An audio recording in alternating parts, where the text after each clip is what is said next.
visto aquí haciendo una entrevista antes y he dicho, voy a acercarme a saludar. Esto está grabado, que lo sepas. Estas son las tomas falsas, ¿sabes? ¿Cuánto tiempo lleváis dándole vuelta a la restauración del cuadro? Mira, dándole vuelta en concreto a la restauración del cuadro, no igual que si no te digo ni a la Virgen de los Ángeles o a otros elementos pictóricos que hay allí en la iglesia. Sí hace ya mucho tiempo, décadas, que la Cofradía de la Humildad ha tomado conciencia de la joya como edificio en el que tiene establecida la sede canónica.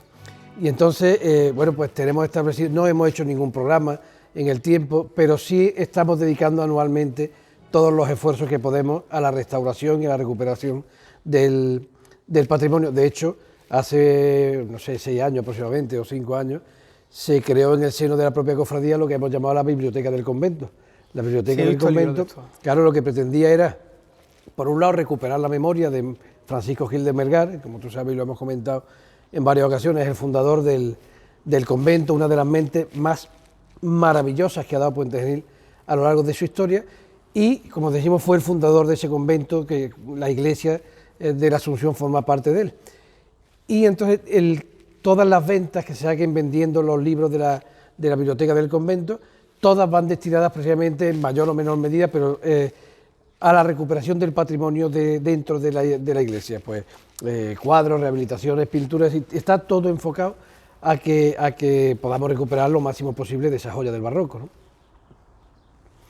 Y voy a seguir comentándote. Y esto iba a colación de... Correcto, me has dicho que echarle. Es que me has hecho un prefacio con uno, pero no me has hablado del tema que te he preguntado. Y entonces la recuperación de esta obra pictórica, desde luego desde siempre, sabíamos que era una joya. La tradición además nos contaba, eso no está documentado, pero siempre se ha ido transmitiendo, que ese cuadro fue una donación, un regalo que hizo Gil de Melgar, el fundador, al convento, para que al menos durante el tiempo que durasen las obras de construcción del templo, fuese la que presidiera la iglesia. En algún momento, al finalizar seguramente las obras de construcción, se sustituyó por la Virgen de los Ángeles, atribuida durante mucho tiempo a la Roldana, y hoy quizás con mejor criterio al genovés Antón María Maragliano. Es incluso posible que este cuadro estuviese no directamente en la iglesia que todos conocemos, en la iglesia de la calle Aguilar, del Señor de la Humildad, sino es muy posible que estuviese incluso en la de más arriba, en el convento primero que se hizo a partir de 1640 con el fallecimiento de Gil de Melgar, en la Veracruz. Es decir, él dejó ordenado en el testamento que el convento se estableciera junto a la ermita de la Veracruz, en el plazo de 4 años a partir de su muerte. Y en caso de que ese sitio no reuniese las condiciones adecuadas, bueno, pues él daba autorización para que se trasladasen a otro lugar. Efectivamente, los franciscanos cumplieron con su obligación, que era establecerse en el plazo de 4 años en aquel convento de la Veracruz, pero inmediatamente viendo las condiciones de estrecheo, de incomodidad que presentaba el lugar, pidieron y obtuvieron permiso y licencia para trasladarse al arranque, al comienzo de la calle Aguilar, a la actual iglesia. Y entonces es muy posible, como digo, que este cuadro estuviese tanto en el primer convento como en este segundo convento. O sea, el cuadro se movió en su momento, el cuadro ha estado viajando más de la cuenta, aunque es cierto que cuando lo han restaurado, una de las cosas que dicen los restauradores en el documental es que nunca ha sido, o sea, la tela nunca ha sido desprendida del marco, y esta es la primera vez, según veían ellos. Sí, la tela, ellos dicen, sin embargo, que, porque ten en cuenta que lo que hemos restaurado ahora ha sido no solamente el lienzo, sino también el marco. Entonces ellos han concluido, los restauradores han concluido, que el marco es posterior al lienzo, y que además el lienzo fue adaptado al marco. Sí, porque además hay un recorte, que además eso es parte del encanto de lo que han encontrado, que es la firma, que no se veía y no se podía ver de otro modo porque la tapaba parte del marco, incluso el doblez del bastidor.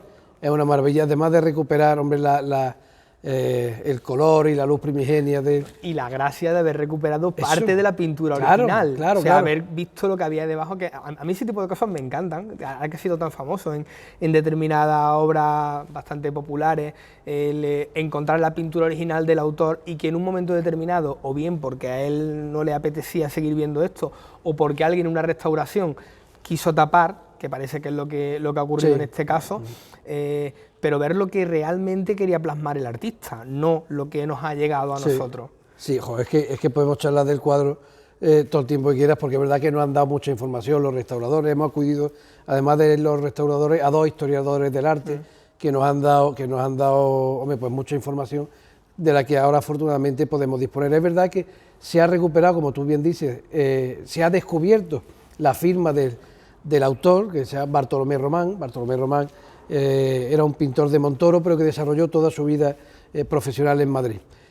Bartolomé Román, además, hombre, es un autor de cierta importancia, que además nos ha llevado a darnos cuenta de los distintos errores que estábamos en relación con el cuadro. Por un lado, pensábamos, o siempre se había dicho, que era de la escuela sevillana y ha resultado ser de la escuela madrileña, y además siempre habíamos creído que era un cuadro al óleo y ha resultado ser al temple.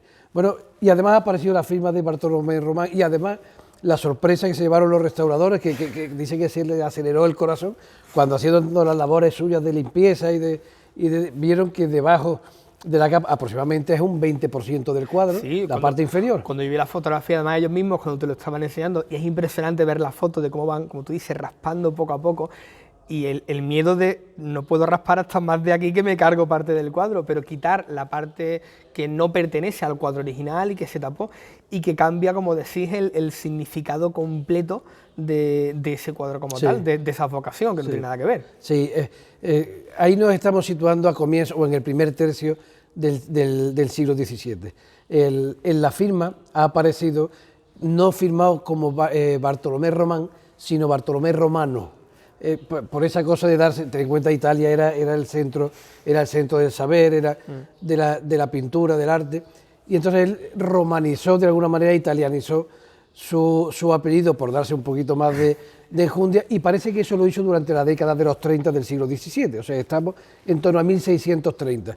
Ten en cuenta que Gil de Melgar muere en 1640, o sea que todo cuadra en cuanto a fechas, y en cuanto a historia, y en cuanto a la tradición que la reafirma.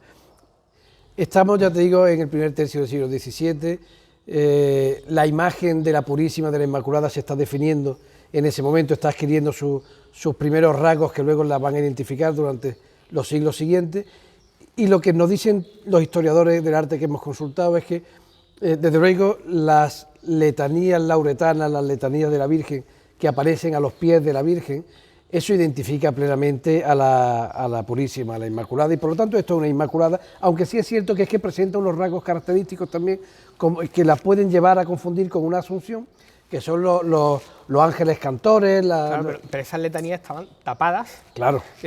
A ver, las letanías lauretanas, para el que no sepa de qué va la historia, como yo, son la iconografía que representa parte de lo que se cuenta en el Rosario. Las letanías del Rosario. Vale, las letanías del Rosario. Y eso estaba oculto por un montón de nubes, no solamente por la suciedad típica del año y demás, sino que se había ocultado premeditadamente. Sí, a propósito. Con una serie de nubes en lo alto. Al quitarlo, como tú bien dices, la mitad del cuadro, prácticamente el tercio inferior del cuadro, cambia entero. Sí. Y el significado de ese cuadro cambia gracias a descubrir estas letanías. Claro, entonces el autor lo que quiso pintar es una Inmaculada.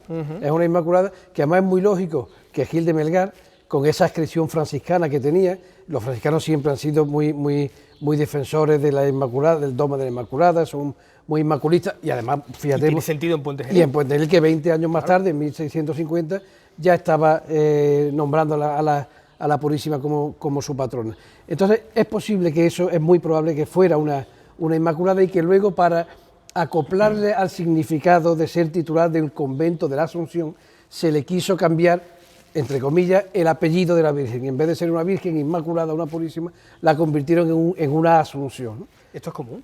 Esto pasa habitualmente, ya es que no tengo ni idea, pero si tú intentas cambiar la posterior y el significado de... Entiendo que no es común, entiendo que hay una máxima en arte que es siempre respetar la voluntad del autor. Ojo, no solo no se cumple siempre, de hecho en Puente Genil tenemos muchas muestras de eso en relación con la música. Es decir, cuántas marchas de Semana Santa, por ejemplo, nos hemos encontrado que el autor la ha concebido, la marcha Recuerdos, por ejemplo, ¿no? El autor la ha concebido con un sentido, con un significado y con un mensaje, y que luego se le ha puesto letra, y la letra es completamente distinta ya, y entonces tergiversa el mensaje y se crea una obra nueva. Sí, pero eso casi que es por adscripción popular, porque la mayor parte de la gente acaba tirando por otro lado, la hacen suya y ya no es del autor. Eso es algo muy triste, entre comillas, para Machado, el autor. ¿no? Sí, exactamente. La frase de Machado. Eso nos ha pasado con el cuadro, y entonces ha sido todo un descubrimiento, y creo que ha sido todo un éxito, no solamente recuperar una obra pictórica de primer orden, según nos dicen, pues posiblemente de las de mayor relevancia que tenemos en Puente Genil. Posiblemente del patrimonio que haya en Puente Genil sea de lo que más valor puede tener, y ahora aún más, entre comillas, por haber conseguido recuperar esto. Es decir, porque ahora lo que tiene es una obra real del siglo XVII, cuando en realidad no, lo que tenía era un parche puesto encima, adrede, y con esta restauración al menos recobras el valor que tenía en su momento. Y hemos conseguido ver la misma imagen que vieron nuestros antepasados hace... Eso es lo que más impresiona cuando ves algo viejo. A mí por lo menos me encanta cuando ves esto mismo con los ojos que yo lo estoy viendo, lo estaba viendo alguien hace 300, 400 años, y impresiona. Y ojalá no nos quedemos aquí, desde luego en el ánimo de la cofradía está, bueno, ojalá pudiésemos afrontar la restauración de la Virgen de los Ángeles, que es la Virgen de la Asunción, la antigua titular de la iglesia, ojalá pudiésemos afrontar la restauración del martirio de Santa Bárbara, que está atribuido a Leonardo Antonio de Castro, que también es un pintor, arquitecto de primer orden. Tenemos el entierro de Cristo, que está colocado junto a la Virgen de la Amargura. Es decir, allí tenemos todavía una serie de elementos que merecería mucho la pena la implicación por parte, desde luego, del Ayuntamiento y, por supuesto, de la Junta de Andalucía y de instituciones y de administraciones, porque las cofradías hacen lo que pueden, hacemos lo que podemos, pero esto se nos escapa a nosotros de las manos. Pero realmente las cofradías, lo hemos hablado muchas veces, el mundo de la Semana Santa en Puente Genil, el mundo de las cofradías, tiene una capacidad de movilización enorme y de poner de acuerdo a mucha gente, que entiendo que sea el mérito que podéis tener en este caso, de conseguir poner de acuerdo y mover voluntades. Pero las administraciones tienen una capacidad de financiación que está por encima de la capacidad de movilización de las cofradías. A eso me refería, movilizar no solamente a la gente, sino a la administración de turno para comprometerla a hacer algo, porque entiendo que la financiación de esta restauración viene por ese compromiso precisamente, por llamar a una puerta y que te escuchen. Pero tú ten en cuenta que ahora mismo las administraciones públicas en muchas ocasiones se alejan de este tipo de cosas, pues porque entienden que lo que están metiéndole mano, lo que están recuperando es un patrimonio que es privado, que es de la Iglesia. Y entonces, amparándose en ese, que no es del todo incierto, lógicamente lo que pasa es que, hombre, también pasa por ser un argumento muy mezquino, es decir, porque esto trasciende con mucho a la Iglesia. Bueno, independientemente de que sea patrimonio de la Iglesia, siempre se pueden firmar acuerdos y firmar cositas para poder permitir el lujo de que la mayor parte de la gente disfrute de esto.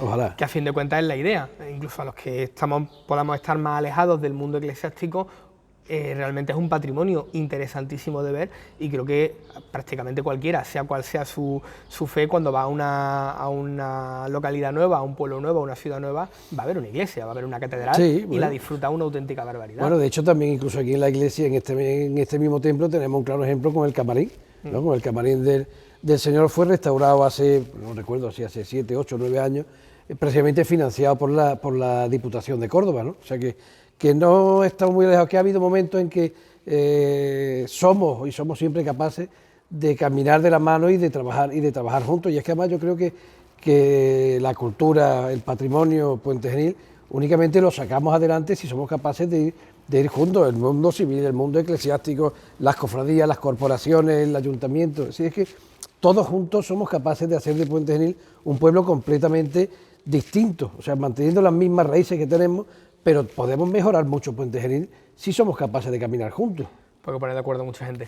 Sí, pero bueno, normalmente la gente que tenemos en todo, hablo desde el ayuntamiento hasta las cofradías, estamos todos en la misma disposición, que es mejorar la vida de nuestro pueblo y es dejar un pueblo mejor del que nos dejaron a nosotros, y eso es una obligación que nos toca por generación. Desde el punto de vista del patrimonio, conservar aquello que te dieron para que lo puedan disfrutar los que vienen después, porque en muchas ocasiones, si tú no haces, se lo preguntábamos a los restauradores, si tú no haces la labor de restauración adecuadamente, es posible que ya sea imposible de restaurar y que se llegue a degradar tanto, y entiendo que tiene que haber obras en Puente Genil que estén llegando a ese punto de una degradación tal que no sea que posible ya luego haga imposible la recuperación. O sea, una recuperación tan enorme que prácticamente te estés inventando la mitad del cuadro, de la obra como tal. A mí me impresionó un montón el trabajo de esta gente, Y lo cierto es que es muy chulo, yo disfruto una barbaridad en el taller cuando estuvimos viéndolo, y es impresionante la labor de ver cómo estaba, lo que estábamos hablando antes, con los ojos con los que se veía antes, porque lo comentaban ellos, no sé si se llegó a grabar o no, el caballero de la mano en el pecho del Greco, cuando lo restauran, no ellos, cuando se restaura en su momento, se ve que no era tan, sí que era tenebrista, pero no tanto. No era tanto, lo que tenía una que había más cosas, de suciedad por encima, claro. Y muchas veces dicen el paso del tiempo, no es el paso del tiempo, es suciedad acumulada. Bueno, son años y años que no somos conscientes, pero 300 o 400 años, aunque esté relativamente bien conservado, aunque esté en un ambiente en el que no tiene por qué degradarse tanto, se tiene que notar una auténtica barbaridad. Oye, ¿y el siguiente cuál es? ¿Cuál es el siguiente objetivo? Bueno, el siguiente objetivo ya te he adelantado, desde luego, la Virgen de la Asunción, la Virgen de los Ángeles se nos escapa de las manos, pero sí nos gustaría desde luego afrontar o bien el entierro de Cristo, o bien el martirio de Santa Bárbara. El martirio de Santa Bárbara creo que es un gran desconocido, porque está justo entrando a la iglesia, está a mano derecha. En el primer nicho que hay, en el primer retablo. Súper oscuro. Claro, es que apenas se ve, o sea, ahí tenemos una pátina negra en el que apenas somos capaces de vislumbrar algunas figuras por detrás. Tenemos la suerte de que Pérez de Siles en el siglo XIX hizo una copia de ese cuadro, que sí lo tenemos localizado y que sí somos capaces... Y se sabe cómo es. Y se sabe cómo, no es exactamente igual, la copia no es exactamente igual, presenta algunas diferencias, pero desde luego nos sirve de guía también, ¿no? Bueno, pues espero verlo, la verdad. Espero que sí, ojalá. Y por lo menos por ver, y además el proceso de restauración, el ver el antes y el después es realmente impresionante. Es una maravilla. A mí me ha encantado, y de hecho, lo que hablamos en su momento, independientemente del sentimiento religioso que hay ligado a la obra, el ver cómo una obra de arte es capaz de recuperar vida, eso es impresionante. Una maravilla. Así que me alegro un montón de haber participado que es un poquito de esto, y yo estoy disfrutando unas hartas de estas cosas, y creo que vosotros por lo menos lo estáis viendo. Me alegro que hayas entrado al redil. Que chico, encantado, y espero, bueno, muchísimas gracias. Nos veremos la siguiente. Espero que sí.